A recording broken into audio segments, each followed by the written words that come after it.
नुकत्याच 2024 मधल्या महत्वाच्या लोकसभा निवडणुका झाल्या. या 18व्या लोकसभा निवडणुकीनंतर वेगळं चित्र आपल्या सर्वांसमोर आलं आणि ते म्हणजे भारतीय जनता पक्षाला पूर्ण बहुमत मिळेल असा जो काही आत्मविश्वास होता तो पूर्ण नाही झाला आणि भाजपाला 240 उमेदवारांवरती किंवा लोकसभा सदस्यांवरतीच थांबावं लागलं. परंतु याच्यामुळे झालं असं की बहुमतासाठी, विश्वासमतासाठी 272 सदस्यांची आवश्यकता असते. अशा वेळेस हे कमी पडलेले जे काही सदस्य आहेत ते टीडीपी म्हणजे तेलुगू देसम पार्टी आणि त्याचबरोबर जनता दल युनायटेड, जर या दोन आपण राजकीय पक्षांची मदत घेतली तर निश्चितपणे आपल्याला हे बहुमत साध्य होईल. एनडीएचं सरकार त्या ठिकाणी येऊ शकेल हे माहिती होतं. परंतु याच नेमक्या परिस्थितीचा फायदा हा चंद्रबाबू नायडू आणि त्याचबरोबर नितीश कुमारजी हे दोघे जण घेण्याच्या प्रयत्नामध्ये आहेत. कारण दोघांनीही केंद्र सरकारसमोर एक महत्वाची अट ठेवली आहे की ती म्हणजे बिहारला आणि त्याचबरोबर इकडे आंध्र प्रदेशला तुम्ही या स्पेशल कॅटेगरी स्टेटस दिला पाहिजे आणि त्याची ती मागणी करतायत.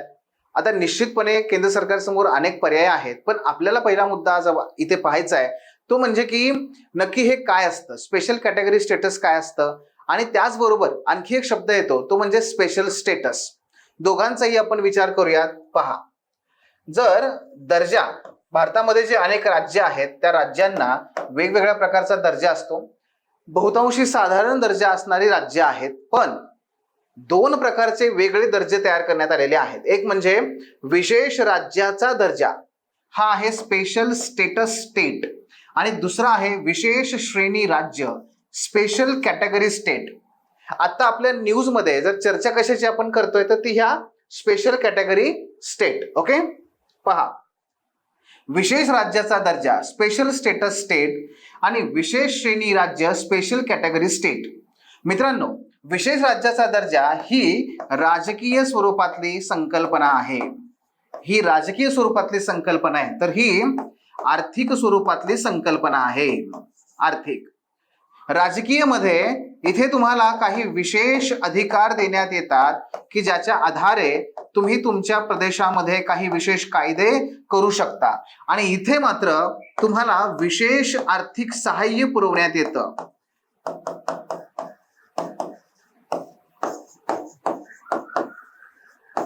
विशेष आर्थिक सहाय्य पुरवण्यात येतं आणि या विशेष आर्थिक सहाय्यामुळे जर तुमचे काही मागासलेपणाची बाब असेल किंवा काही तुमच्याकडे रेव्हेन्यू गॅप असेल तर तुम्हाला तो भरून काढता येतो. जर उदाहरणं घेतली तर याचं उदाहरण आहे पूर्वीचं 370 कलम रद्द होण्यापूर्वीचा जम्मू काश्मीर व याचं उदाहरण आहे ते म्हणजे इतर उर्वरित राज्य ज्यांना 11 राज्य म्हणून ती ओळखली जातात. ही 11 राज्य आहेत. 11 राज्य कोणती आहेत बरं? ही बहुतांशी ही हिमालयाच्या पायथ्याशी किंवा हिमालयाच्या कवेमध्ये असणारी ही राज्य आहे, ज्याच्यामध्ये उत्तराखंड येतं, सिक्कीम येतं, नॉर्थ ईस्ट कडले अनेक राज्य येतात. मित्रांनो, हे लक्षात घ्या की विशेष राज्याचा जो दर्जा आहे तो विशेष राज्याचा दर्जा आहे. म्हणजेच काय की या राज्याला जसं पूर्वीचं 370च्या पूर्वीचं बघा, जम्मू काश्मीर हे एक राज्य होतं आणि एक राज्य असताना त्याला स्वतंत्रपणे काही अधिकार होते, जसं ड्युएल सिटिझनशिप सारखा प्रकार होता तिथे. त्याची स्वतंत्र एक आपली घटना होती, राज्यघटना होती. मात्र 370व कलम रद्द करण्यात आलं आणि आता जम्मू काश्मीर हे इतर सर्वसाधारण राज्यांप्रमाणेच राज्य आहे. मुद्दा समजतोय? मात्र इथे काय होतं की बरीचशी राज्य त्यांच्या भौगोलिक मर्यादामुळे म्हणा किंवा त्यांच्या काही विशिष्ट राजकीय कारणामुळे म्हणा ती मागासलेली आहेत, आणि ह्या मागासलेल्या राज्यांना स्वतःचा विकास साध्य करण्यासाठी केंद्र सरकारची मदत आवश्यक आहे हे निश्चित मानण्यात आलं. आणि त्यामुळे या अशा मदत मागणाऱ्या राज्यांना विशेष श्रेणीचा दर्जा हा देण्यात आला, स्पेशल कॅटेगरी स्टेटस. आज भारतामध्ये 11 अशा प्रकारची राज्य आहेत की ज्यांना स्पेशल कॅटेगरी स्टेटस प्राप्त आहे. तर मग आता आपली जी चर्चा आहे ती याच्याबद्दल आहे ना की याच्याबद्दल. ओके, समजून घ्या. पुढे बघा, विशेष श्रेणी राज्य स्पेशल कॅटेगरी स्टेट म्हणजे काय आणि हे कधी सुरू झालं तर बघा, भारताच्या राज्यघटनेमध्ये अशी कुठलीही तरतूद नाहीये बरं का, अशी कुठलीही तरतूद नाहीये. पण 5व्या नियोजन आयोगाने DR गाडगीळ समितीच्या शिफारसीनुसार 1969 मध्ये अशी तरतूद केली. 1969 मध्ये गाडगीळ समितीच्या शिफारसीनुसार तेव्हाच्या नियोजन आयोगाने ही शिफारस प्रत्यक्षात आणली, ही कॅटेगरी प्रत्यक्षात आणलेली आहे. जम्मू काश्मीर, आसाम आणि नागालँडला सर्वप्रथम अशा प्रकारचा दर्जा देण्यात आला. कुणाला? जम्मू काश्मीर, आसाम आणि नागालँडला सर्वप्रथम असा दर्जा देण्यात आला आणि त्याच्यानुसार वाढीव आर्थिक मदत करायला सुरुवात करण्यात आली. मग मित्रांनो, जर एखाद्या राज्याला विशेष श्रेणी दर्जा द्यायचा असेल तर त्याचे निकष काय असतात? कोणत्या निकषावर आहे हे बघा. क्रमांक एक आहे पहिला, डोंगराळ भूभाग. जसं हिमालयाच्या एकूण कुशीमध्ये असणारे, पायथ्याला असणारे जी राज्य आहे त्या राज्यामध्ये प्रचंड, लक्षात घ्या की डोंगराळ भूभाग असल्यामुळे तिथे ना उद्योगांचा विकास करता येतो, ना दळणवळण साधनांचा विकास होतो, ना व्यवस्थित शेती करता येते आणि त्यामुळे ही राज्य मागास असतात आर्थिक दृष्ट्या. दुसरा निकष तो म्हणजे लोकसंख्या अत्यंत विरळ असेल किंवा बहुतांशी लोकसंख्या ही आदिवासी असेल. दोन्ही कारण लक्षात घ्या की विरळ लोकसंख्या असेल, पण विरळ लोकसंख्या असते कुठे? जिथे तुम्हाला जीवन जगण्यासाठी पोषक परिस्थिती नाहीये. मग जीवन जगण्यासाठी पोषक परिस्थिती कुठे नसते? एकतर ते वाळवंटी प्रदेश असेल, तो उष्ण किंवा अतिशय थंड, तो म्हणजे बर्फाळ. मग तो पुन्हा एकदा हिली एरिया झाला, आला की नाही? मग तिथे जर लोकसंख्याच अत्यंत विरळ असेल तर पुन्हा एकदा तिथल्या राज्य सरकारकडे जो रेव्हेन्यू गोळा होणार आहे, महसूल गोळा होणार आहे टॅक्सेसच्या स्वरूपातला, तो कमी असणार. पुन्हा म्हणून आणखी मागासलेपण आहे. हा जरा दुसरा. तिसरा निकष, आंतरराष्ट्रीय सीमेजवळील मोक्याची जागा. बरीचशी राज्य आपल्या भारतामधले हे आंतरराष्ट्रीय सीमेला लागून त्यांची जागा आहे किंवा त्यांचा भूप्रदेश आहे आणि अशी भूप्रदेश किंवा अशी राज्य मागास राहणं हे आपल्याला उपयोगाचं नाहीये. कारण जर ती मागास राहिली तर तिथली लोकसंख्या ही तिथल्या मागासलेपणाचा फायदा तिथे लागून असणारं जे काही परकीय राष्ट्र आहे ते घेऊ शकतं. जसं उदाहरणार्थ चीन आहे. समजा चीन जर नॉर्थ ईस्ट मधले जर सगळी आपण बहुतांशी राज्य बघितली तर ही चीन आणि म्यानमारच्या सीमेला लागून आहेत. मग जर तिथे मागासले पण राहिलं तर तिथल्या लोकांच्या असंतोषाचा, नाराजीचा फायदा चीन घेऊ शकतं आणि ते होऊ नये म्हणून सुद्धा त्याला मदत देणं गरजेचं आहे. हा तिसरा निकष.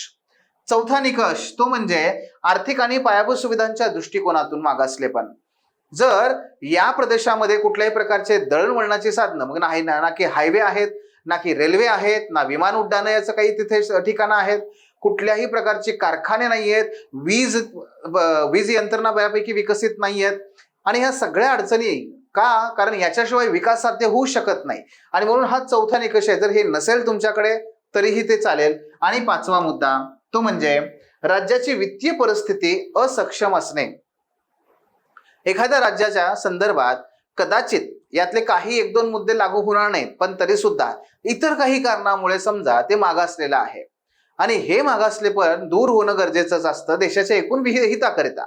आणि म्हणून मित्रांनो, अशा 5 निकषांच्या आधारावरती त्या राज्याला विशेष श्रेणी दर्जा द्यायचा का नाही हे ठरवलं जातं. ठीक आहे, मग हे बघितलं जातं. आज सध्या किती राज्यांना विशेष श्रेणी दर्जा आहे? मी सांगितल्याप्रमाणे तो किती आहे? 11 राज्यांना असा दर्जा आहे. कोणते बघा? आसाम, नागालँड, मणिपूर, मेघालय, सिक्कीम, त्रिपुरा, अरुणाचल प्रदेश, मिझोराम, हिमाचल प्रदेश, उत्तराखंड आणि तेलंगणा. आहे की नाही? जेव्हा तुम्ही हे असं लक्षात घ्याल, असं लक्षात ठेवण्याचा प्रयत्न कराल, बिलकुल राहणार नाही. मी तुम्हाला अगदी सुरुवातीपासून त्या ठिकाणी सांगतो कसं कसं आहे. बघा या ठिकाणी या अगदी सुरुवातीला 1969 मध्ये हा तेव्हाचा जम्मू काश्मीर एकत्र होता की नाही? मग तो जम्मू काश्मीर याला सर्वप्रथम दर्जा देण्यात आला. मी आत्ताच सांगितलं मी तुम्हाला. दुसरा दर्जा हा आसामला देण्यात आला, आसाम. आणि तिसरा दर्जा हा नागालँडला देण्यात आला. सो अशा प्रकारे हे 1, 2 आणि हे 3. ठीक आहे. मात्र जर आज बघितलं तुम्ही तर जम्मू काश्मीरचं विभाजन झालं, 370 कलम रद्द करण्यात आलं आणि जम्मू काश्मीर हे राज्य आता केंद्रशासित प्रदेश म्हणून विभागण्यात आलं आणि त्याच वेळेस त्याचा विशेष श्रेणी दर्जा हा रद्द करण्यात आला आणि त्यामुळे आज जम्मू काश्मीरला तिथे हा दर्जा नाही. मग आता कोण आहे बरं याच्यात? तर हे लक्षात कसं ठेवायचंय? साधं सोपं मी तुम्हाला सांगतो. बघा, हा हिमालयाचा पायथा आहे ना, तर हा लक्षात घ्या. इथला हा हिमाचल प्रदेश आणि हा उत्तराखंड, हे 2 राज्य याच्यामध्ये येतात. ठीक आहे. आता तुम्हाला माहिती आहे हे 7 सिस्टर आहेत, ऐक नाही? 7 सिस्टर. मग 7 सिस्टर, तर इथे बघा, हे असा मी इथे हा नकाशा आपण असा काढूया. इथे हा आहे 7 सिस्टर, इथले आहेत 7. किती झाले हो? 7, 8, 9 आहे की नाही? बघा हा क्रमांक आहे याचा, हे टोटल तिथं काढूयात आपण. हे झाला हा 1 आणि हा 1, 7, 8, 9. इथेच हिमालयाच्या जवळ इथे बघा पायथ्याला इथे असणारा हा आहे सिक्कीम, हा सुद्धा 1. सो 7 आणि 3 10 झाले. अरे चा, मग इथे 11 म्हणलंय. हो, 1 11वा आहे ते इथे येतं. हे केवळ एकच असं राज्य आहे की जे अपवाद आहे. लक्षात घ्या, तेलंगणाची जेव्हा निर्मिती झाली, म्हणजे आंध्र प्रदेशचं विभाजन झालं 2014 मध्ये, 2 जून 2014 रोजी हे 2 वेगळी राज्य अस्तित्वात आली. तेव्हा तेलंगणाची निर्मिती होत असताना मुळात तेलंगणा निर्माण कोणत्या आधारावर झालाय, तर ते म्हणजे त्याचं मागासलेपण या आधारावरती तो निर्माण झाला. विशेष करून त्याचं कारण काय आहे? एक तर अतिशय जंगलमय प्रदेश, दंडकारण्याचा प्रदेश, आणि दुसऱ्या बाजूला नक्षलवादी चळवळीचा प्रादुर्भाव. या 2 कारणामुळे हा जो टापू होता तो मागासलेला होता उर्वरित आंध्र प्रदेशपेक्षा, आणि म्हणून या तेलंगणाला नवनिर्मितीनंतर आर्थिक मदत मिळावी केवळ या आणि या कारणामुळे तिथे विशेष श्रेणीचा दर्जा देण्यात आलेला आहे. आणि त्यामुळे लक्षात ठेवायला अतिशय सोपं आहे. बघा इथे 2 आहेत आणि इकडे हे 8 आहेत. 8 आणि 2 10 आणि इथे 11.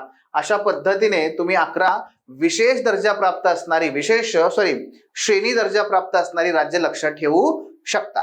आता पुढे चला. मग आता बघूयात की विशेष राज्य दर्जा असणाऱ्याचा फायदा काय असतो. विशेष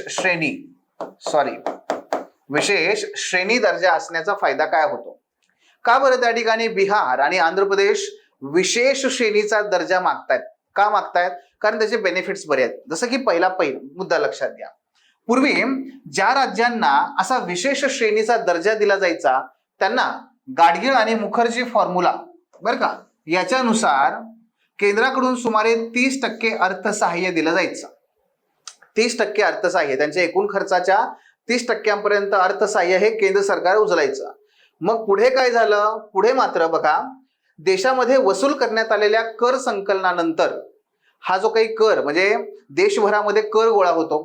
तुम्हाला माहिती आहे जीएसटी, सेंट्रल गव्हर्नमेंटचा जीएसटी आहे, स्टेट गव्हर्नमेंटचा जीएसटी आहे, एसजीएसटी, सीजीएसटी, हा कर गोळा होतो. त्यानंतर आता पूर्वी तर वेगवेगळ्या प्रकारचे कर होते, कॉर्पोरेट कर होता, एक्साइज, आज पण एक्साइज आहेच आहे.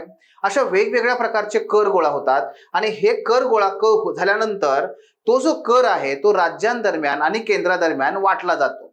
मग केंद्राला किती वाटा आणि राज्यांना किती वाटा हे त्याच्यामध्ये ठरवलं जातं. मग झालं असं की 14व्या वित्त आयोगाने काय केलं? 14व्या वित्त आयोगाने हे जे 30% डायरेक्ट अर्थसहाय्य द्यायचंय ना केंद्राकडून, कुणाला?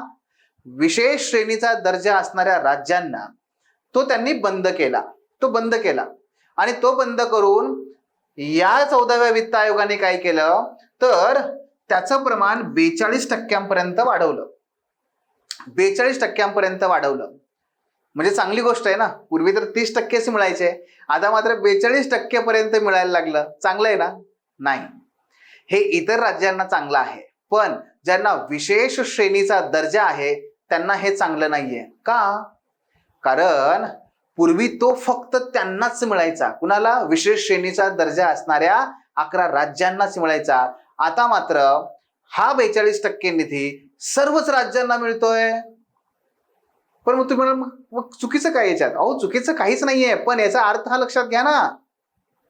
जर सर्वांनाच तुम्ही आता 42% त्या ठिकाणी दर्जा देताय, करातला वाटा देताय, तर डेफिनेटली विशेष श्रेणीचा दर्जा वेगळा असून उपयोग काय? म्हणजे एक प्रकारे 14व्या वित्त आयोगाने विशेष श्रेणीचा दर्जा हा जवळपास संपुष्टातच आणलेला आहे. पण असो, दुसरा मुद्दा काय? विशेष श्रेणीचा दर्जा असणाऱ्या राज्यांना आता 42% करामधला वाटा मिळतो. पण जरी ह्या 14व्या वित्त आयोगानुसार आता विशेष श्रेणीचा दर्जा हा जवळपास संपुष्टात आणलेला प्रकार असला तरी सुद्धा सर्वसाधारण राज्यांच्या तुलनेत आणखी काही बेनिफिट्स आहेत की जे यांना मिळतात. कुठले ते बेनिफिट्स? बघा पुढचा मुद्दा बघा. महसुली तफावत असलेल्या राज्यांसाठी महसूल कमी अनुदान देखील, ठीक आहे, ही एक पर्टिक्युलर टर्म आहे, महसूल कमतरता असंही तुम्ही त्याला म्हणू शकता. महसूल कमतरता. तर महसूल कमतरता अनुदान देखील सुरू करण्यात आलेलं आहे. कुणाला दिलं जातं? यांना दिलं जातं. समजा याचा अर्थ काय आहे की त्या राज्यामध्ये जो काही महसूल गोळा होतो तो महसूल गोळा होण्याचं प्रमाण हे त्याच्या अंदाजापेक्षा अपेक्षेपेक्षा जर कमी असेल तर ती तफावत भरून काढण्याचं काम केंद्र सरकार करतं. म्हणजे केंद्र सरकार तेवढी रक्कम आसामला देईल किंवा नागालँडला देईल किंवा ती उत्तराखंडला देईल. यांना फक्त हा फायदा मिळतो. केंद्राकडून अर्थसहाय्य देण्यात येणाऱ्या योजनांच्या म्हणजे सेंट्रली स्पॉन्सर्ड स्कीम बाबत 90% निधी मिळतो. किती? 90%. जर एखादी योजना केंद्र सरकारने सुरू केलेली असेल तर त्या केंद्र सरकारने सुरू केलेल्या योजनेसाठी 90% खर्च हा केंद्र सरकारच देतं. कुणाला? विशेष श्रेणीचा दर्जा असणाऱ्या 11 राज्यांना. मग इतर सर्वसाधारण राज्यांची काय स्थिती आहे? तर त्यांना केवळ 60 किंवा 75% एवढाच निधी दिला जातो. किती? 60 किंवा 75% निधी दिला जातो. म्हणजेच काय? यांना झुकतं माप आहे. आणि अजून एक आहे बघा, केंद्रशासित प्रदेशामध्ये प्रामुख्याने केंद्राचंच वर्चस्व आहे. त्यामुळे जर समजा केंद्रशासित प्रदेशामध्ये जर एखादी योजना राबवायची असेल तर तिथला जो 90% खर्च आहे त्या योजनेचा हे कोण देणार? केंद्र सरकारच देणार. मग आज जेव्हा जम्मू काश्मीरचं केंद्रशासित प्रदेशामध्ये रूपांतर केलेलं आहे तेव्हा केंद्रशासित प्रदेश म्हणून जम्मू काश्मीर मधल्या या योजनांसाठी 90% खर्च कोण देणार आहे? केंद्र सरकारच देणार आहे, है ना. त्यामुळे जम्मू काश्मीरला असा काही फरक पडत नाही हो. जरी त्याचा विशेष श्रेणीचा दर्जा रद्द केला असला तरी 90% खर्च आता केंद्र सरकारच करत आहे, कारण ते केंद्रशासित प्रदेश आहे म्हणून त्याला काही फरक पडत नाहीये. हे लक्षात घ्या. आणि फायदा काय यांना तो मी सांगितला. इतरांना 60% 75% खर्च हा केंद्र देतं. इथे मात्र 90% खर्च यांना केंद्र देतं. कुणाला? 11 राज्यांना. पुढे बघा, या विशेष श्रेणी प्राप्त दर्जा असणाऱ्या राज्यांना 11 राज्यांना custom and excise duty, income tax, त्याचबरोबर कॉर्पोरेट टॅक्स याच्यामध्ये सुद्धा सवलती मिळतात. म्हणजे त्यातला जर काही टॅक्स गोळा केला ह्या 11 राज्यांनी तर तो स्वतःकडे ठेवण्याची मुभा जास्त आहे. म्हणजे त्यांना जसं इतर राज्यांना द्यावा लागतो तसं त्यांना केंद्राकडे एवढा टॅक्स द्यावा लागत नाही आणि म्हणून बराचसा टॅक्स हा त्यांच्याजवळ शिल्लक राहतो. या राज्यांना देशाच्या ढोबळ निधीपैकी म्हणजे ग्रॉस बजेटपैकी 30% निधी मिळतो. केंद्रीय अर्थसंकल्पामध्ये 30% निधी हा केवळ या 11 राज्यांसाठी राखीव आहे. हे लक्षात घ्या, ही फार मोठी गोष्ट आहे. आणि निधी उरला तर तो पुढच्या आर्थिक वर्षात वापरता येतो. हा आणखी एक फायदा आहे. एक साधा नियम तुम्हाला माहिती असेल, एखाद्या अर्थसंकल्पामध्ये असं म्हटलं की आम्ही महाराष्ट्राला 10,000 कोटी देतोय हे रस्ते बांधण्यासाठी, तर मग महाराष्ट्रावरती ते बंधन असतं त्याच आर्थिक वर्षात 10,000 कोटी रुपयाचा विनियोग करणं, उधळणं नाही, विनियोग करणं. अशा परिस्थितीमध्ये जर समजा महाराष्ट्र सरकारला 5,000 कोटीच केवळ खर्च करता आले, आता वर्ष संपलं तर हे 5,000 कोटी उरलेले हे केंद्राकडे परत पाठवावे लागतात. लक्षात घ्या, हा नियम आहे. पण विशेष श्रेणीचा दर्जा असणाऱ्या 11 राज्यांबाबत मात्र हा नियम शिथिल आहे. जरी त्यांना तो खर्च नाही करता आला तरी तो निधी परत नाही पाठवायचा, तो पुढे वापरता येतो. हे सगळे फायदे आहेत. जरी 14व्या वित्त आयोगाने आता ती दरी त्या ठिकाणी ठेवली नसली तरी इतर फायदे बघा ना किती आहेत. आणि त्यामुळे आंध्र प्रदेश आणि बिहार मागणी करतायत आणि ओडिशा सुद्धा मागणी करतोय की आम्हाला विशेष श्रेणीचा दर्जा द्या, ही आमची गरज आहे. पुढे बघा, आंध्र प्रदेशला विशेष श्रेणीचा दर्जा का हवाय? तर 2014 मध्ये जेव्हा विभाजन झालं आंध्र प्रदेशचं तेव्हा त्याच्या अर्थकारणावरती विपरीत परिणाम झाला. त्याचं मुख्य कारण काय होतं? हैदराबाद. त्याचं मुख्य कारण होतं हैदराबाद, त्याला लागून असणारं सायबराबाद, त्याला लागून असणारे इतर जे काही महत्वाचे ठिकाण आहेत, इथेच सगळ्यात जास्त इंडस्ट्रियल डेव्हलपमेंट आहे. औद्योगिक विकास इथेच झालाय. सगळ्या IT कंपनी प्रामुख्याने इथेच आहेत. वेगवेगळ्या शैक्षणिक ठिकाणे इथेच आहेत. त्यामुळे सेवा क्षेत्र इथंच विकसित झालंय. ह्या सगळ्यामुळे आंध्र प्रदेशचा भला मोठा, ज्याला म्हणूया दुभती गाय, कामधेनू दुभती गाय, ही तिच्यापासून वेगळी झाली आणि त्यामुळे आंध्र प्रदेशवरती खूप मोठ्या प्रमाणात आर्थिक ताण निर्माण झाला. आज आंध्र प्रदेशकडे एवढंच काय, त्यांची नवीन राजधानी बांधण्यासाठी सुद्धा फारसे पैसे नाही आहेत आणि कर्जाचं प्रमाण प्रचंड वाढलेलं आहे आणि म्हणून ते सातत्याने मागणी करतायत की आम्हाला ह्या विशेष श्रेणीचा दर्जा द्या. त्याचबरोबर बिहार का मागणी करतोय? जसं आंध्र प्रदेश बाबत घडलं ना तसंच बिहार बाबत घडलं. जेव्हा इसवी सन 2000 मध्ये बिहार पासून झारखंड वेगळा करण्यात आला तेव्हा झारखंड हा खाणींनी समृद्ध असा हा प्रांत होता किंवा आहे. मग खाणींनी समृद्ध भूभाग असणारा झारखंड हा वेगळा झाला आणि त्यामुळे त्या खाणीमधून निघणारं उत्पन्न, त्या खाणीतून येणारं जे काही वेगवेगळ्या प्रकारच्या सेवा, उत्पादन हे सगळं बंद झालं आणि त्यामुळे ऑलरेडी मागास असलेला बिहार आता त्या बिहारकडे कुठल्याही प्रकारची फारशी रेव्हेन्यूची, महसुलाची साधनं उरली नाहीत आणि त्यामुळे सुद्धा बिहार काय करतोय, मागणी करतोय आम्हाला विशेष श्रेणीचा दर्जा द्या. आणि बिहार आपल्याला माहिती आहे बऱ्यापैकी ते मागास असं ते राज्य आहे, बिमारू राज्य आहे. मग आता पुढे काय होईल, तर पुढे हेच होणार आहे की जे केंद्र सरकार आहे ते केंद्र सरकार याबाबत विचार करेल. आता नियोजन आयोग जर बघितला आपण तर आज राहिला नाहीये. मग नियोजन आयोग रद्द झाला. नियोजन आयोग रद्द झाला. ज्या नियोजन आयोगाने, बघा भारतीय जनता पक्षाची भूमिका काय होती की नियोजन आयोगाने या विशेष श्रेणीचा दर्जा तयार केलाय. आता नियोजन आयोगच राहिलं नाहीये आणि 14 वित्त आयोगाने फरक ठेवला नाहीये. त्यामुळे आम्ही यापुढे आता कुणालाही विशेष श्रेणीचा दर्जा देणार नाही, ही भाजपाची भूमिका आहे. अगदी म्हणूनच लास्ट टाइम 2019 मध्ये तेलुगू देसम पार्टी ही एनडीएचाच भाग होती. येस, पण आंध्र प्रदेशला विशेष श्रेणीचा दर्जा बीजेपीने नाकारल्याने हा पक्ष बाहेर पडला राजीनामा देऊन. मात्र आज बीजेपीला त्यांची गरज आहे आणि आंध्र प्रदेशच्या या चंद्रबाबू नायडू जे नवनिर्वाचित मुख्यमंत्री असतील त्यांना विशेष श्रेणीच्या दर्जाची गरज आहे. त्यामुळे कदाचित ते होईल, परंतु याचे जे दुष्परिणाम आहेत तेही मोठे आहेत ना. जर अशा प्रकारे जर आंध्र प्रदेशला असा दर्जा दिला तर बिहार मागणार, मग बिहारला द्यावं लागेल.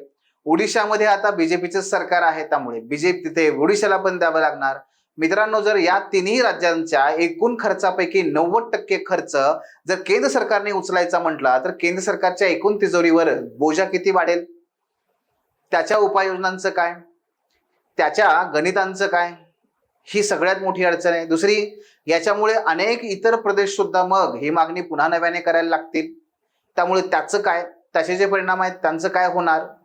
तिसरी टीका काय असते की जर समजा आपण आंध्र प्रदेश आणि बिहारला दिला असा स्वतंत्र दर्जा दिला, बरं का, हे कधी बंद होणार, ते कधी स्वावलंबी होणार, का तुम्ही त्यांना परावलंबी बनवताय, अशा अनेक प्रश्न आणि टीका याच्यावरती निर्माण केल्या जातात. हेही आपल्या लक्षात असू द्या. ओके, सो हे होतं एकूणच या सर्व विशेष श्रेणीचा दर्जा याची जी मागणी केली जाते त्याच्याबद्दलचं हे विश्लेषण. मित्रांनो, निश्चितपणे याबद्दलची जी काही आणखी तुम्हाला शंका किंवा काही प्रश्न असतील तर तुम्ही नक्की विचारा, ठीक आहे. पण याचबरोबर एका आणखी नव्या मुद्द्याला आपल्याला पुढे हात घालायचा आहे आणि तो म्हणजे from warp speed to reset the state of India US ties. Suhasini Haidar यांनी लिहिलेला हा लेख आहे आणि हा लेख तुम्हाला एसे आंतरराष्ट्रीय संबंधावरती येणारा आणि त्याचबरोबर GS2 IR या दोन्हीमध्ये तुम्हाला हा कामाला येईल, उपयोगाला येईल, अत्यंत चांगला आहे. या लेखामध्ये त्यांनी हॉलिवूडमध्ये एक मूवी आला होता, फार जुना आहे, क्लिंट ईस्टवूड नावाचे एक दिग्दर्शक आणि त्यावेळेस ते ऍक्टर पण होते. त्यांचा एक मूवी होता the good, the bad and the ugly नावाचा. हा फार मोठा मूवी आहे ज्याच्यापासून प्रेरित आहे आपला शोले असं म्हटलं जातं. The good, the bad and the ugly असं. तर हा जो काही मूवी आहे ना त्याच्यामध्ये पहिला शब्द काय, द गुड म्हणजे काय काय चांगलं आहे, द बॅड काय काय त्या ठिकाणी बिनसलेलं आहे आणि अगली चिंतेच्या गोष्टी कोणत्या आहेत. भारत आणि अमेरिकेच्या संदर्भात या हेडिंगचा वापर करून सुहासिनी हैदर या लेखिकेने हा विषय जो आहे तो अत्यंत सहज आणि सोप्या शब्दामध्ये विश्लेषित केला आहे. तुम्हाला यातून बरीच माहिती मिळेल आणि तुमचा इंडिया US टाईज किंवा इंडिया US रिलेशनशिप हा अगदी टॉपिकच कव्हर होऊन जाईल. एवढा सुंदर हा लेख आहे, तो आपण त्याची चर्चा करूयात. सुरू बघा, पार्श्वभूमी. पहिल्यांदा आपण याची पार्श्वभूमी बघूयात. ती म्हणजे भारत आणि अमेरिका या दोन देशांच्या संबंधामध्ये सदैव आपण पाहिलं तर मित्रत्वाचे संबंध राहिलेले नाहीत. शीतयुद्धाच्या अगोदर भारत आणि अमेरिका हे दोन देश दुसऱ्या महायुद्धाच्या काळामध्ये जवळपास एकसारख्या विचारांनी लढत होते आणि ते म्हणजे मानवी हक्क. भारताला तर खरं स्वातंत्र्य नव्हतंच, आपण ब्रिटिशांच्याच वसाहतीचा एक भाग होतो आणि ब्रिटिश हे अमेरिकेसोबत एकत्र लढत होते, त्यामुळे आपण आणि अमेरिका सुद्धा एकत्रच होतो. पण जसं दुसरं महायुद्ध संपलं, शीतयुद्ध सुरू झालं, भारत स्वतंत्र झाला, पंडित जवाहरलाल नेहरू पंतप्रधान झाले आणि पंडित जवाहरलाल नेहरू यांनी अलिप्ततेचं धोरण स्वीकारलं. कुणापासून अलिप्त राहायचंय? अहो, दुसऱ्या महायुद्धानंतर जग हे 2 गटामध्ये विभागलं गेलं. अमेरिकेचा एक गट होता जो भांडवलशाहीचा पुरस्कर्ता आणि रशियाचा एक गट होता जो साम्यवादी समाजाचा पुरस्कर्ता. या 2 विचारधारांच्या दरम्यान तुंबळ युद्ध सुरू झालं, पण हे युद्ध प्रत्यक्ष नव्हतं, ते अप्रत्यक्ष होतं. म्हणून त्याला शीतयुद्ध म्हणतात, कोल्ड वॉर. आणि म्हणून मित्रांनो लक्षात घ्या, भारताने खरं तर नेहमीच अलिप्ततेची भूमिका स्वीकारली आहे, ना याचं ना त्याचं. 2 गटामध्ये विभागून जगाला युद्धाच्या खाईत लोटायचं नाहीये ही भारताची भूमिका. पण अमेरिकेला नेहमी असं वाटायचं की नाही, तुम्ही आमच्या सोबत या. पण भारत मात्र तटस्थ राहिला, नेहमी तटस्थ. आणि म्हणून शीतयुद्धाच्या काळामध्ये अमेरिका आणि भारत या 2 देशांच्या दरम्यान फारसे काही चांगले संबंध नाही आहेत. उलट भारताला रशियाने बऱ्याच वेळेस मदत केली आहे. बांगलादेश युद्धाच्या वेळेस अमेरिकेने भारताच्या विरोधात 7वं आरमार बंगालच्या उपसागरामध्ये आणून ठेवलं होतं, हेही लक्षात असू द्या. तिकडून रशियाने त्यांचं आरमार पाठवलं, म्हणून अमेरिकेने भारतावर हल्ला नाही केला, भारताला विजय प्राप्त करता आला, हेही लक्षात असू द्या. त्यामुळे अमेरिकेने सदैव पाकिस्तानला मदत केली आहे. अमेरिकेने सदैव पाकिस्तान आणि भारत यांच्या दरम्यानचा प्रश्न चिघळत ठेवण्याचा प्रयत्न केलाय. पण जर आपण अलीकडल्या काळातले प्रकार बघितले, संबंध बघितले, कधीचे, शीतयुद्धानंतरचे म्हणजे 1991 नंतरचे, तर मात्र भारताने जेव्हा LPG मॉडेल स्वीकारलं, ग्लोबलायझेशन, लिबरलायझेशन, प्रायव्हेटायझेशन स्वीकारलं, समाजवादाकडून आपण भांडवलशाहीकडे वळलो, तेव्हा मात्र अमेरिकेच्या एकूण दृष्टिकोनामध्ये फरक पडला आणि मग मात्र तो भारताकडे एक मित्र म्हणून बघायला लागला. दुसरीकडे ते उगीच नाहीये, पण दुसरीकडे भारताचा शेजारी चीन एक महासत्ता म्हणून उदयाला येत असताना चीनला काटशह देण्यासाठी भारताचा उपयोग करायचा, असं अमेरिकेचं धोरण. आणि म्हणून मित्राचा शत्रूचा शत्रू म्हणजे शत्रूचा शत्रू म्हणजे कोण हो, तर बघितलं आपण तर भारत आहे, भारताचा शत्रू हा चीन आहे. तर मग चीनचा शत्रू कोण आहे? अमेरिका आहे. तर शत्रूचा शत्रू हा आपला मित्र, या नात्याने भारत आणि अमेरिका या 2 देशांचे संबंध सुधारले. अगदी याचंच उदाहरण घेतलं तर जेव्हा दिवंगत पंतप्रधान अटल बिहारी वाजपेयीजी यांना जे निमंत्रण देण्यात आलं अमेरिकेला जाण्याचं, त्याचबरोबर माजी पंतप्रधान मनमोहन सिंगजी यांच्या काळामध्ये भारत आणि अमेरिका यांच्या दरम्यान जो आण्विक सुरक्षा करार करण्यात आला, तो सुद्धा, हे सगळे याचं द्योतक होते की अमेरिका भारताकडे आता एक चांगला मित्र आणि महत्वाचा सहकारी म्हणून बघतोय. याच पार्श्वभूमीवरती माननीय पंतप्रधान नरेंद्र मोदीजी यांचे जे काही त्यांच्या पहिल्या दुसऱ्या टर्ममध्ये ज्या पद्धतीने त्यांनी अमेरिकेच्या वाऱ्या केलेल्या आहेत, अमेरिकेमध्ये जाऊन तिथे भारताबद्दलची प्रतिमा सुधारलेली आहे, तर त्यातून एक अपेक्षित असं होतं आहे सुद्धा की अमेरिकेचा सर्वात महत्वाचा सहभागी देश म्हणून, सहकारी देश म्हणून भारत असेल. पण बऱ्याच काही घटना घडलेल्या आहेत, घडतायत की ज्याच्यामुळे याच्याबद्दल प्रश्नचिन्ह निर्माण होतं. हा संदर्भ लक्षात घेऊन आपल्याला ही चर्चा सुरू करायची आहे भारत आणि अमेरिकेच्या संदर्भात. बघा, पहिलं उदाहरण, जेट इंजिन तंत्रज्ञानाचं हस्तांतरण. जवळपास 10 ते 15 वर्षांपासून अमेरिका आपल्याला म्हणतोय की आम्ही तुम्हाला जेट इंजिन बनवण्याचं तंत्रज्ञान देऊ, तुमच्याकडे घ्या, मग तुम्ही ते बनवू शकता. पण अजून त्याला वेग आलेला नाहीये. पण 2022 मध्ये मात्र माननीय पंतप्रधान नरेंद्र मोदीजी यांनी जेव्हा अमेरिकेमध्ये ती भेट दिली, तेव्हा तिथे बऱ्याचशा घडामोडी घडल्या की ज्याच्यामधून अमेरिकेने पुन्हा एकदा याचा पुनरुच्चार केला की नाही, आम्ही लवकरच तुम्हाला ते देतोय, पण हे लवकरच कधी उजाडणार माहित नाही. 2022 मे 2022 मध्ये US India initiative on critical and emerging technology हा तो करार झाला. कोणाच्या संदर्भात? भारत आणि अमेरिके दरम्यान करार झाला 2022 मे 2022 मध्ये. आणि या 2 शब्द महत्वाचे आहेत, क्रिटिकल अँड इमर्जिंग टेक्नॉलॉजी, जी अत्यंत क्रिटिकल आहे, जे अत्यंत महत्वाचे असे तंत्रज्ञान आहे आणि उदयोन्मुख तंत्रज्ञान आहे. मग अत्यंत क्रिटिकल म्हणजे कोणतं? जे आपण रॉकेटमध्ये वापरतो ते, किंवा जे आपण ह्या विमानांचं फायटर प्लेन बनवण्यासाठी वापरतो ते इंजिन, ते क्रिटिकल टेक्नॉलॉजी आहे. त्याचबरोबर आपली जी ऊर्जा, आपल्याकडे जे बघा कोळशांच्या आधारावर औष्णिक विद्युत प्रकल्प आहेत, तर तिथे जे तंत्रज्ञान आपल्याकडे आहे की नाही ते फारसं जुनाट आहे. ते फार जुनाट असल्यामुळे आपण कोळशाचा कार्यक्षम वापर करू शकत नाही. मात्र हे तंत्रज्ञान अमेरिकेकडे आहे, ते देऊ शकतं, ते आपल्याला क्रिटिकल मध्ये वापरता येतं. आणि सोलार टेक्नॉलॉजी, विंड टेक्नॉलॉजी म्हणजे सौर ऊर्जा, पवन ऊर्जा यासाठी लागणारं इमर्जिंग टेक्नॉलॉजी आहे किंवा क्वांटम कम्प्युटिक्स हे तिथं आहे. आणि त्याच्या संदर्भात भारताने अमेरिकेसोबत करार केला आणि अमेरिकेने ही इच्छा दर्शवली की ठीक आहे, आम्ही हे तंत्रज्ञान तुम्हाला देऊ, पण आमच्यासोबत राहायचं. असं ठीक आहे. पण असो, हे प्रयत्न होत आहेत, पण याला गती मात्र फारशी मिळत नाहीये. आणि म्हणून या ठिकाणी भारत आणि अमेरिकेच्या संदर्भातले जर आपण आपले संबंध जे आहेत ना, ते 3 भागात विभागता येतात. एक, the good, the bad and the ugly. The good म्हणजे शिखर, म्हणजे काय, असे काही मुद्दे आहेत आपल्या दोघांच्या दरम्यानचे की जे असं वाटतं की अरे काय उंच आणि काय दृढ असे संबंध आहेत आपल्या दोघांचे, खूप चांगले मुद्दे आहेत. द बॅड, द प्लेन, पायथा म्हणजे काय, सपाट, म्हणजे जिथे की काय आहे, फारशी अडचण नाहीये, संबंध अगदी तुटतील असं वाटत नाही, पण डिसएग्रीमेंट आहे, मतभेद आहेत.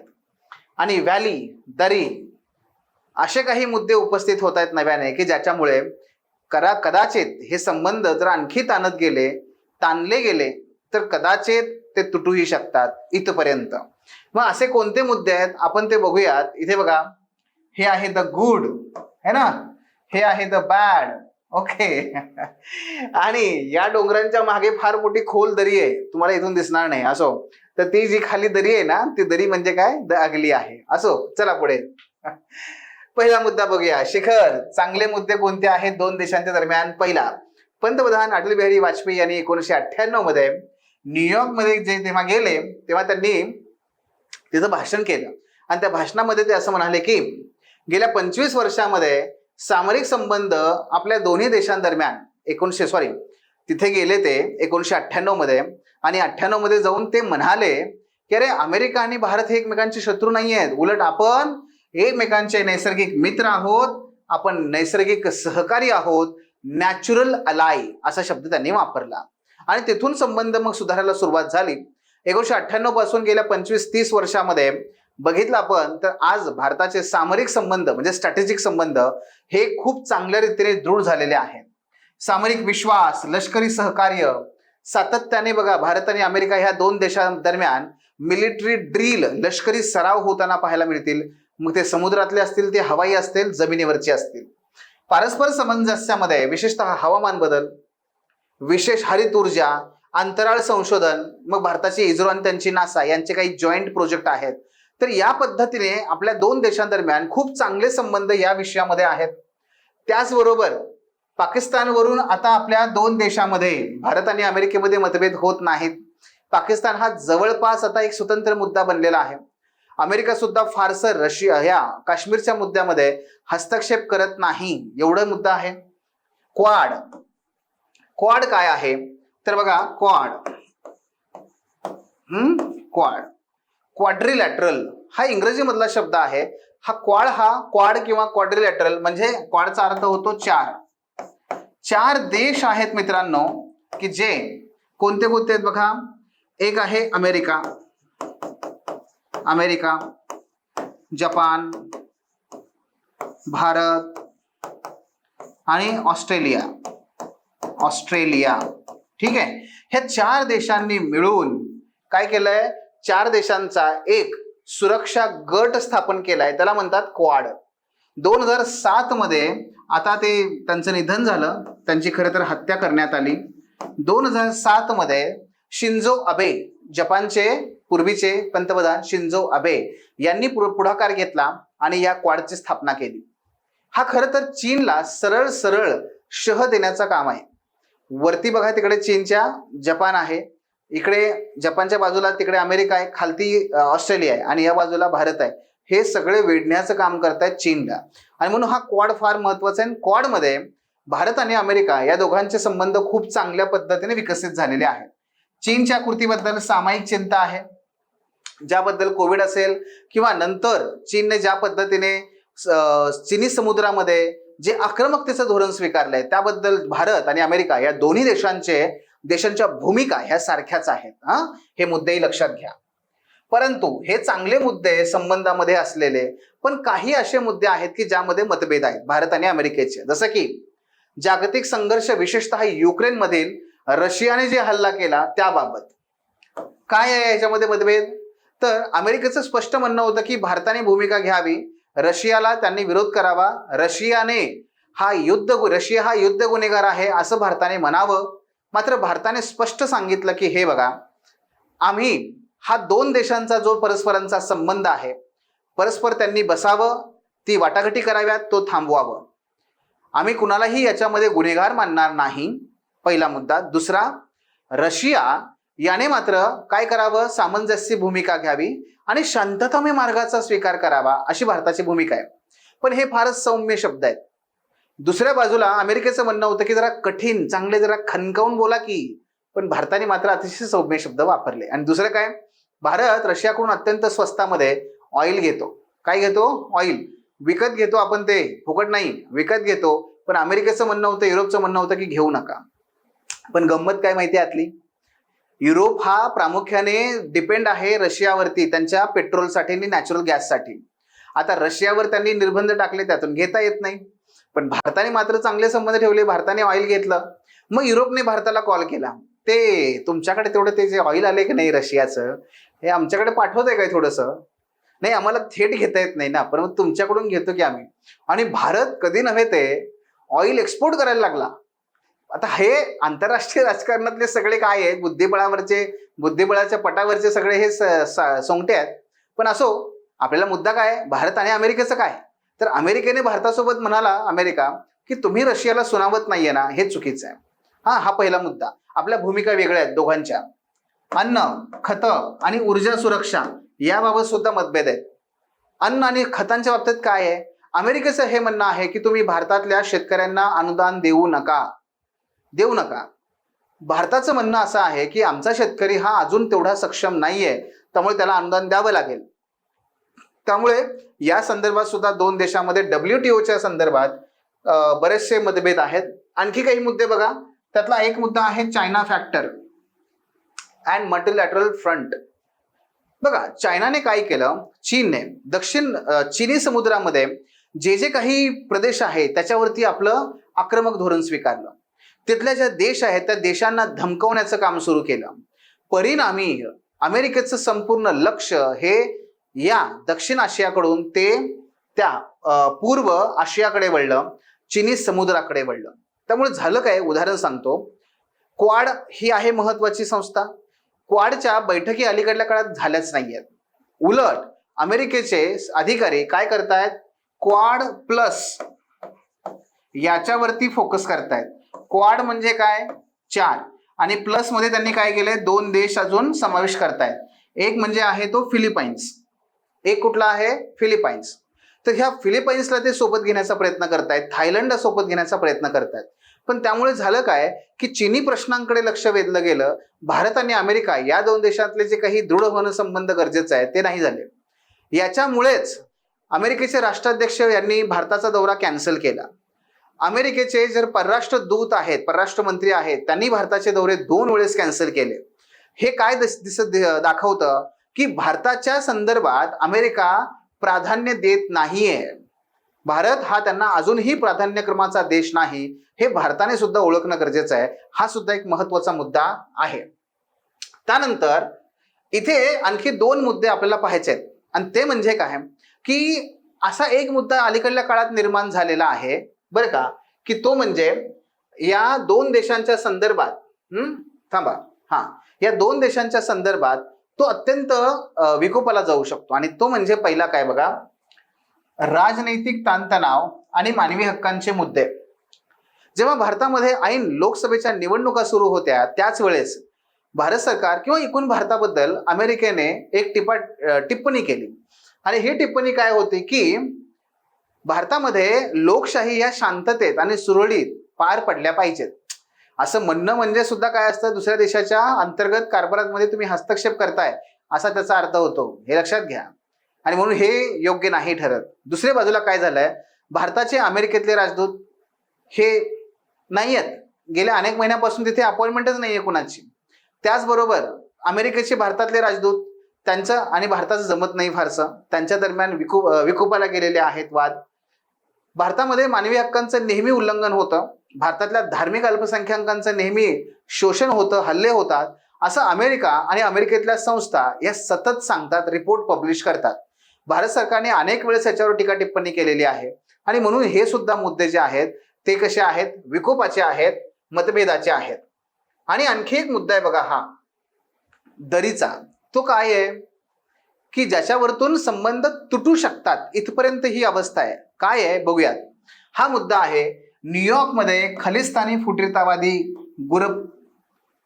गुरपतवंत सिंग पन्नून. काय आहे ह्यांचे नाव? गुरपतवंत सिंग पन्नून. झालं असं की याची सुरुवात होते कॅनडापासून. कॅनडामध्ये तुम्हाला माहिती असतील निज्जर यांची हत्या करण्यात आली. निज्जर नावाचे गृहस्थ, सदगृहस्थ नाही, गृहस्थच नुसते, जे खलिस्तानच्या चळवळीला जिवंत ठेवण्याचं काम करत होते, त्यांची हत्या झाली कॅनडामध्ये. कॅनडाच्या सरकारने त्याचा दोषारोप ठेवला भारतावर आणि म्हटलं की भारताने या निज्जर यांची हत्या केलेली आहे. भारत सरकारने स्पष्टपणे याला नकार दिला. पण हे लक्षात घ्या, एखाद्या दुसऱ्या देशामध्ये जाऊन तुम्ही तिथल्या नागरिकाची हत्या करणं हे कोणत्याही देशाला स्वतःवरती हल्ला केल्याचं वाटतं. हो, हा आमच्यावरती केलेला तुम्ही हल्ला आहे, एका व्यक्तीवर नाही, देशावर. आणि म्हणून याचे जे काही परिणाम आहेत ना ते फार गंभीर असतात, लक्षात घ्या. तुम्ही जर त्यांना विचारता, तुम्ही त्यांना काय केलं, कुठल्याही प्रकारे पूर्वकल्पना न देता डायरेक्ट तुम्ही जाता, तिथल्या लोकांना जाऊन मारता, हे काय दाखवतं? तुम्ही त्यांचं सार्वभौमत्व धोक्यात ठेवलं, तुम्ही त्यांच्या सार्वभौमत्वावरती हल्ला केला. आणि हे युद्धासाठीचं कारण ठरू शकतं, अंतर्गत हस्तक्षेपाचं. आणि म्हणून कॅनडाने काय केलं, अतिशय खड्या बोलामध्ये भारताला सुनावलं. भारताने तेवढ्याच खड्या बोलामध्ये कॅनडाला पण सुनावलं की पुरावे द्या आणि मग बोला. मग आता कॅनडा, अमेरिका आणि आणखी 2 देश आहेत, मेक्सिको पण त्यात आहे. त्याचं नाव एक आहे बघा, काहीतरी असं हिडन आहे असं काहीतरी नाव आहे, मी तुम्हाला नक्की सांगेन पुढे. तर ती एक संघटना आहे ह्या 2-4 देशांची, की ती काय करतात, त्यांच्या गुप्तचर संस्था एकत्र येऊन एखाद्या गुन्ह्याचा तपास लावतात. त्याच्यामध्ये कॅनडाने अमेरिकेला बोलावलं की आपण हे करूयात. अमेरिकेने अत्यंत सावध पवित्रा घेतला की नाही, जोपर्यंत पुरावे तुम्ही देत नाही आम्ही भारताविरोधात कुठलीही तिथे चौकशी करणार नाही. पण तेवढ्यातच काय झालं, न्यूयॉर्कमध्ये या गुरपतवंत सिंग पन्नून यांची हत्या झाली. हे गुरपतवंत सन्नून जे आहे किंवा पन्नून जे आहेत, हे पन्नून सुद्धा त्या ठिकाणी जी आपली खलिस्तानी चळवळ आहे त्याच्याशी संबंधित होते. पुन्हा एकदा अमेरिकेच्या काही गुप्तचर संस्थांनी असा ठपका ठेवला की भारताच्या अमेरिकेतल्या राजदूतांकडून, तिथल्या अधिकाऱ्यांकडून आदेश दिले गेले आणि मग यांची हत्या करण्यात आलेली आहे. अमेरिकेला सुद्धा तेच वाटलं की तुम्ही आमच्या सुद्धा हस्तक्षेप करताय, आम्हाला न सांगता हा आमच्या सार्वभौमत्वाचा हल्ला, हे नाही पटणार आम्हाला. आणि म्हणून मित्रांनो, या कुठेतरी या खलिस्तानची चळवळ हा एक अत्यंत विकोपाचा मुद्दा बनत चाललेला आहे भारत आणि अमेरिकेच्या संदर्भातला, निश्चितपणे. सो हाही मुद्दा आपण तिथे पाहू शकता. ठीक आहे. मग काही प्रश्न मी तुम्हाला या ठिकाणी देतो. पहिला प्रश्न आहे, evaluate the role of the quad in India US relations. How have recent developments and logistical issues affected the cooperation with in the quad framework. हा पहिला प्रश्न आहे. दुसरा आहे, the special category status has been put into question since 14th finance commission annulled it. जेव्हा 14व्या वित्त आयोगाने ह्या स्पेशल कॅटेगरी स्टेटस हे जवळपास रद्द केलंय, तेव्हापासून या स्पेशल कॅटेगरी स्टेटस बद्दलचा प्रश्न हा म्हणजे काही फारसा चर्चेत राहिला नाही. Examine the relevance of special category status in current political happening. आणि मग आता सध्या जी मागणी केली जाते त्या संदर्भात नव्याने या स्पेशल कॅटेगरी स्टेटसची गरज, त्याचं महत्व, त्याचे होणारे प्रश्न याच्याविषयी चर्चा करा, असा हा प्रश्न आहे. The officer, your personal mentor चॅनलच्या नवनवीन अपडेटसाठी चॅनलला लाईक, सबस्क्राईब आणि शेअर करा. थँक्यू.